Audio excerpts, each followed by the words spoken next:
गुरु पूरा कहावे, दो अक्षर का भेद बतावे, एक छुड़ावे एक लखावे, तब प्राणी निज घर को जावे। यानी भक्ति सब कर रहे हैं, सब कर रहे हैं। बकरा काटने वाला भी मंत्र वंत्र पढ़ के, नमाज पढ़ के, कलमा पढ़ के तब काटता है कि भैया भगवान जी ये मेरा कर्म है, पाप मत लगवा देना मुझे। ये लोग खाते हैं इसलिए काटना पड़ रहा है। अगर ये ना आए ना मांगने के लिए, मैं तो घास खिला रहा हूं इसको, मैं तो बकरा पाल रहा हूं, ये आके कहते हैं 1 किलो दे दे, इनके कहने पे काटना पड़ता है। मैं दोषी नहीं हूं, समझ लो। वो अपना पल्ला झाड़ रहा है और जो खरीदने आ रहा वो क्या कह रहा, भगवान जी मैं नहीं मारता बकरों को, ना ना ना ना ना ना, मैं इतना निर्दयी नहीं कि उसके गले पे चाकू। ये मारता है कसाई, ये काटता है, तो जो काट के सजा देता है उसमें से मैं थोड़ा सा उठा ले जाता हूं। अरे तो मुर्दा है, मिट्टी है, मैं तो मिट्टी खा रहा हूं। कातिल तो ये है। बताओ, एक दूसरे पे इल्जाम लगा रहे हैं। वो कह रहा वो कातिल है, वो कह रहा वो कातिल है, और असल में दोनों ही कातिल हैं। दोनों की खूब अच्छी परेड होने वाली है, दोनों की हालत खराब होने वाली है, समझ लेना। एक आदमी बंदूक लेके आया, पैसे किसने दिए, उसने दिए। बंदूक खरीद के लेके गोली मार दी। पुलिस वाले पूछेंगे हाँ क्यों मारा, वो क्या कहता है, उसने कहा था मारो, उसने पैसे दिए। सुपारी देते ना, पैसे दे दिए 1 लाख रुपए, उसको गोली मार देना। अब वो गोली मार रहा है, सुपारी वाला क्या कह रहा है, मैंने तो पैसे दिए, गोली थोड़ी नहीं मारी है, मैं पापी थोड़ी नहीं हूं। और जो गोली मार रहा है वो कह रहा है मैंने क्यों मारनी है, उसने पैसे दिए इसलिए मारे हैं, मैं पापी थोड़ी नहीं हूं, मैंने तो काम किया अपना जो मुझे बोला गया। जैसे जल्लाद फांसी देता है, क्यों देता है जल्लाद, पता ना, जो कैदियों को फांसी देते हैं। अब कैदी को फांसी अगर जल्लाद ने दी, उसका पाप किसे लगेगा, जल्लाद से पूछो तू पापी है, क्या मैं कहेगा पापी यार, मेरा काम है फांसी देना। अगर जज कहेगा इसको फांसी दो तो मैं दूंगा, नहीं तो आराम से बैठा है कैदी, खा रहा है पी रहा मजे कर रहा है, मैं कोई दुश्मन हूं उसका, समझो। तो जल्लाद अपना सारा पाप कहां पे डाल देता है, जज के सिर पे, कि जज ने बोला है तो मैंने फांसी दी है। और जज क्या करेगा, जज सारा पाप कहां डाल देगा, संविधान के सिर पे। इस किताब में लिखा है अगर कोई ऐसा ऐसा करेगा तो उसको ऐसी ऐसी सजा देनी है। मेरा कोई मामा का लड़का लगता है क्या, दुश्मनी है मेरी, या मेरी जमीन पे कब्जा किया है तो मैं उसको फांसी दे रहा हूं। यानी हर इंसान अपने पाप कर्मों से बचने की कोशिश करता है, लेकिन बच एक भी नहीं सकता, समझ लेना। ये वाला नहीं तो कहीं और पकड़ेगा। बिना पाप के आप रह ही नहीं सकते इस दुनिया में। बिना पाप और पुण्य के आप एक भी दिन नहीं बिता सकते। अगर आप दिया भी लगाते हो ना भगवान की पूजा करने के लिए, रात भर जलता रहा, सुबह देखना उसमें क्या है, अरे 15 कीड़े मर गए जल के, डूब के मर गए, होता है ना। घी की कटोरी में कितने कीड़े गिर जाते हैं, रात में कितने कीड़े उस आग से आकर्षित होते हैं। जितने पतंगे होते हैं सब आग को प्यार करने के लिए, प्रेम करने के लिए उसमें डूब जाते हैं, आग में जल जाते हैं। तो आग किसने लगाई, तुम्ही ने लगाई। तो कत्ल का कौन जिम्मेदार है, तुम ही जिम्मेदार हो। करने गए थे पूजा यानी पुण्य और कमाल आए पाप। समझो बात को। तुम एक बार सांस लेते हो, हजारों लाखों जीव तुम्हारे अंदर चले जाते हैं, खत्म हो जाते हैं। तुम खाना खाते हो, हर दाने में अन्न में जीव है, हर गेहूं के दाने में प्राण है। तुम डाल के देख लो खेत में, देखो कैसे अंकुरित हो जाएगा, प्राण है उसमें, जीव है उसमें।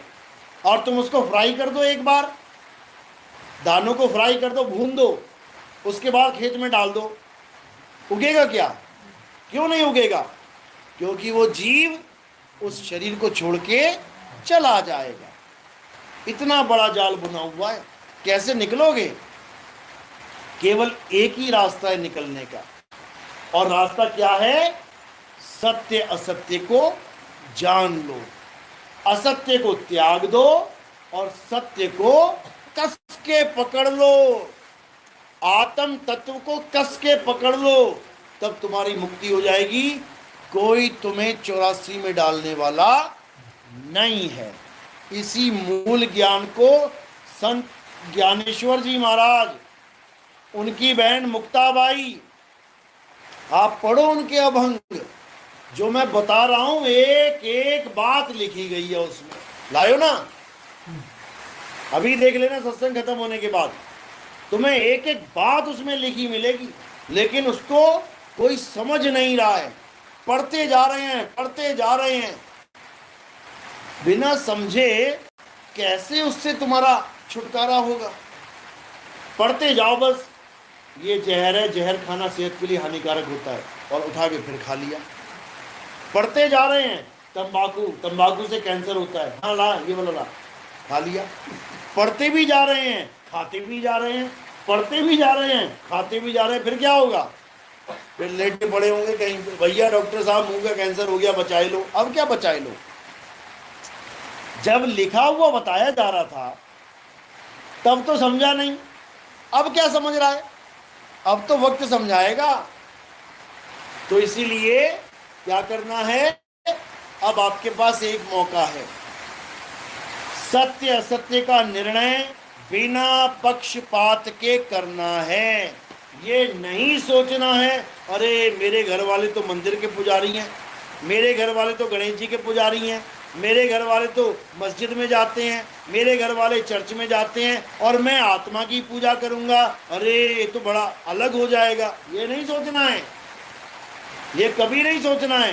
क्या सोचना है कि मैं सत्य की पूजा करूंगा, चाहे सारा परिवार असत्य की पूजा करता रहे। समझ लो, सारा परिवार दारू पीने लग गया तो क्या तुम भी पीने लग जाओगे? सारा परिवार गांजा खाने लग गया, गांजा पीने लग गया, अफीम खाने लग गया, तुम भी खाने लग जाओगे? सारा परिवार झूठ बोलने लग गया, चोरियां करने लग गया, ठगी करने लग गया, कातिल बन गया, कत्ल करने लग, तुम भी कर दोगे क्या? नहीं।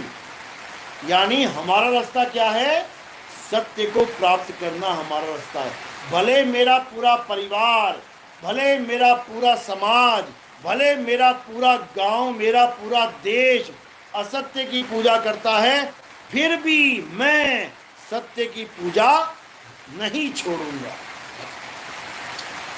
इसीलिए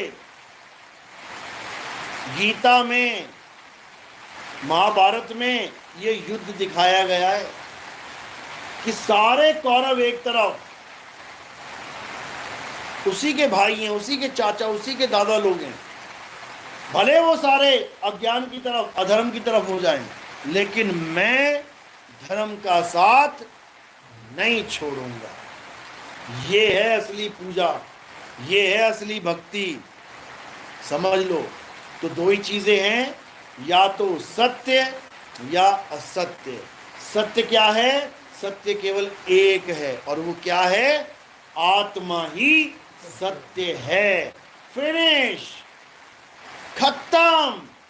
अब आत्मा के सिवा तुम कुछ भी, किसी को भी पूज रहे हो, चाहे वो पेड़ है, चाहे वो पौधे हैं, चाहे वो जानवर है, चाहे वो सूरज है, चाहे वो तारे हैं, चाहे वो सितारे हैं, चाहे वो ग्रह हैं, चाहे वो कुछ भी है, आत्मा नहीं तो कुछ भी नहीं, जीरो है वो।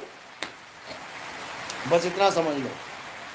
जब प्यास लगती है तो केवल और केवल ये चाहिए, इसके सिवा तुम्हारे मुंह में कुछ भी डाल दिया जाए, ले बजरी डाल दी, ले रेता डाल दिया, ले मिट्टी डाल दी, ले लकड़ी डाल दी, ले प्लास्टिक डाल दिया, ले कागज डाल दिया, ले सोना डाल दिया, ले चांदी डाल दिया, ले हीरे जवाहरात कोयला सब डाल दिया, क्या इसके बराबर कोई काम कर पाएगा?